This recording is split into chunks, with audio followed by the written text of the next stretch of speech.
Hello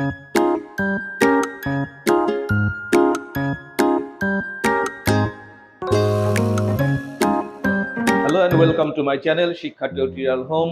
সকলকে আমার চ্যানেলে স্বাগত।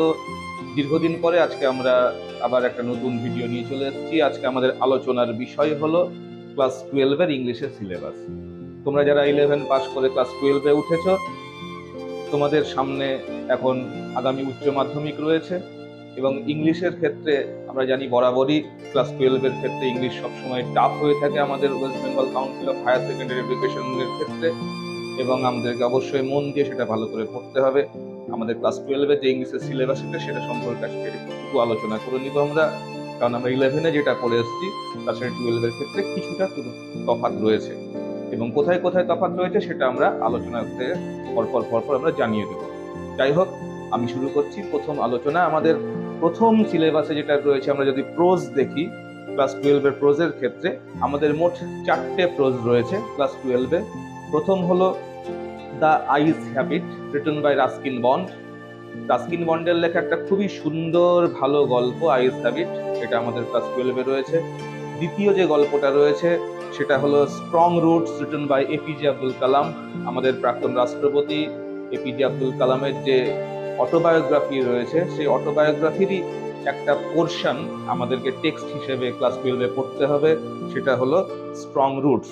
এর পরের যে গল্পটা রয়েছে সেটা হলো অত্যন্ত খুবই ন্যারেটিভ এবং খুবই সুন্দর গল্প, পড়লে নিজে থেকে উত্তর লেখা যায়। সেই গল্পটা হলো থ্রি কোয়েশ্চেন হলো রিটেন বাই লিও টলস্টয়, রাশিয়ার লেখক লিও টলস্টয় লেখা দ্য থ্রি কোয়েশ্চেন। এই গল্পটি আমাদের ক্লাস 12-এ রয়েছে। এবং লাস্ট আর একটি যে গল্প রয়েছে, thank you ma'am, written by Langston হিউয়ের লেখা থ্যাংক ইউ ম্যাম। এটি ছোট্ট বাচ্চা ছেলেকে কেন্দ্র করে এই গল্পটি আমাদের রয়েছে। তাহলে আমাদের প্রোজ দেখলাম, মোট 4টি প্রোজ রয়েছে। সেই 4টি প্রোজ কি? The eyes have it, three questions, strong root এবং থ্যাংক ইউ ম্যাম। এই 4টে গদ্য আমাদেরকে ক্লাস 12-এ পড়তে হবে। এবার আসি পদ্যের ক্ষেত্রে আমরা কি দেখবো? পদ্যতে আমাদের মোট 4টি পদ্য পড়তে হবে। প্রথম পদ্য হলো জিপ প্যাটেলের লেখা অন কিলিং এ ট্রি। তারপরে asleep in the valley, written by Arthur Rimbaud. তারপরের যে কবিতা সেটা হলো the poetry of earth, written by John Keats. এবং 4 নম্বর কবিতা হলো shall I compare thee to a summer's day by William ওয়ার্ডসওয়ার্থের এই sonnet 18, shall I compare thee to a summer's day, এটা আমাদেরকে পড়তে হবে ক্লাস 12-এ। এবং তোমাদেরকে বলে রাখি যে যারা কল্যাণ ইউনিভার্সিটির আন্ডারে পড়াশোনা করছো, আগামীতে করবে ক্লাস 12-এর পরে গ্র্যাজুয়েশন, সেখানেও কিন্তু গ্র্যাজুয়েশনে আমাদের 3rd সেমে রয়েছে এই shall I compare thee to a summer's day, এই সনেট 18, এটা আমাদের গ্র্যাজুয়েশনের সিলেবাসেও রয়েছে। তাই আমাদেরকে ক্লাস 12-এ মোট 4টে পোয়েট্রি পড়তে হবে। কি আর একবার বলে দিই, on killing a tree, asleep in the valley, এবং তারপরে হচ্ছে shall I compare thee to a summer's day, এবং তারপরে the poetry of the earth. মোট এই 4টে। তাহলে গদ্য দেখলাম 4টে, পদ্য দেখলাম 4টে। গদ্য 4টে, পদ্য 4টে, 4টে 8টা পড়তে হবে।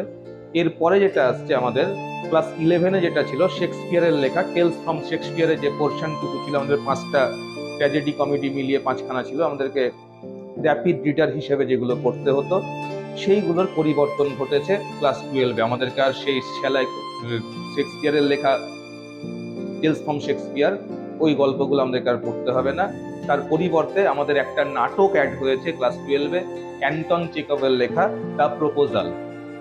রাশিয়ার তৎকালীন সময়ে তৎকালীন সমাজের ক্ষেত্রে যে বিয়ের প্রস্তাব বা একটা বিবাহ, সেটা কিভাবে গোটা সমাজকে, পাশাপাশি সমাজের বিভিন্ন স্তরের মানুষকে প্রভাবিত করত, সেই নিয়েই এই নাটকটি রয়েছে দ্য প্রপোজাল। খুব ভালো একটা, এবং সেটা অবশ্যই কমেডি গোত্রের রয়েছে, কমেডি জনারের রয়েছে। আমরা জানি যে লিটারেরি টাইপস হলো 4 রকম, ট্র্যাজেডি, কমেডি, লিরিক নোভেল।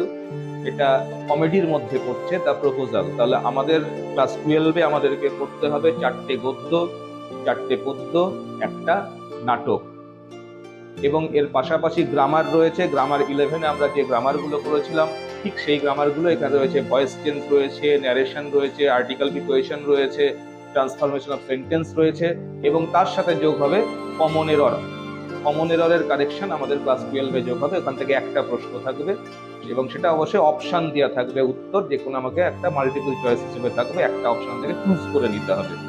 এবং রাইটিং এর ক্ষেত্রে আমরা দেখতে পাবো, রাইটিং এর ক্ষেত্রে আমাদের তিনটে ধরন থাকবে। একটা থাকবে আমাদের ফর্মাল লেটার, দ্বিতীয়টা থাকবে আমাদের রিপোর্ট রাইটিং, এবং 3 নম্বর থাকবে আমাদের সামারি।